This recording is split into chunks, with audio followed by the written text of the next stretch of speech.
అందరికీ శుభోదయం. మరి ఇవాళ శ్రీ శంకరాచార్య విరచిత సౌందర్య లహరిలోని 40వ శ్లోకం తటిత్వంత్యం శక్త్యా శ్లోకం నేర్చుకుందాం. ఓం శ్రీమాత్రే నమః. తటిత్వంతం శక్త్యా తిమిర పరిపంతి స్ఫురణయా స్ఫురన్నానారత్నావరణ పరిణదేంద్రధనుషం తమస్యామం మేఘం కమపి మణిపూరైకశరణం నిషేవే వర్షంతం హరమిహిరతప్తం త్రిభువనం తటిత్వంతం శక్త్యా తిమిర పరిపంతి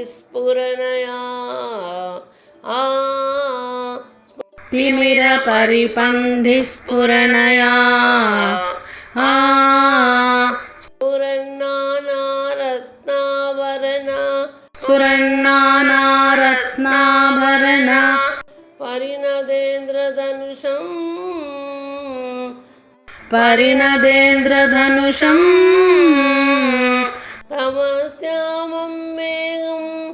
తవస్యామం మేఘం కమపి మణిపూరైకశరణం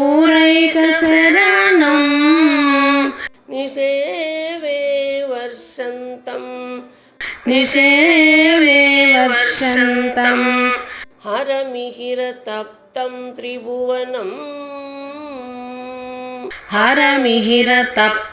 త్రిభువనం తటిత్వంతం శక్త్యా తిమిర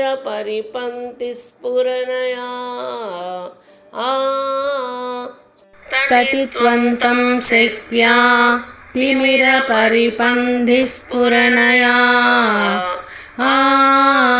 స్ఫురన్నానారత్నావరణ పరిణదేంద్రధనుషం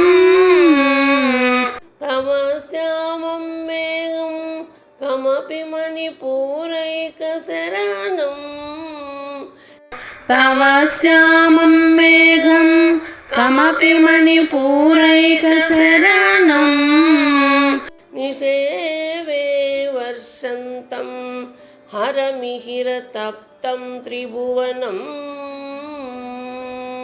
నిషేవే వర్షంతం హరమిహిరతప్తం త్రిభువనం తటిత్వంతం శక్త్యా తిమిర పరిపంతి స్ఫురణయా స్ఫురన్నానారత్నాభరణ పరిణదేంద్రధనుషం తవస్యామం మేఘం కమపి మణిపూరైకశరణం నిషేవే వర్షంతం హరమిహిరతప్తం త్రిభువనం. అమ్మా ఓ భగవతి, మణిపూర చక్రమే ముఖ్యస్థానముగా కలదై చీకటిని నిరసించే ప్రకాశం గల శక్తి చేత మెరుపు తీగలతో కూడినది, అనేక రత్నాల చేత నిర్మించబడిన ఆభరణాల కాంతిచే ఇంద్రధనుస్సుతో కూడినది అయిన అనిర్వచనీయమైన నీ సంబంధిత కారుమేఘం ప్రళయకాల రుద్రుడనే సూర్యునిచే తప్పింప చేయబడిన ఈ ముల్లోకాలను వర్షధారలచే తడుపుతోంది. అలాంటి శివశక్త్యాత్మకమైన నీలిమేఘాన్ని సేవిస్తాను.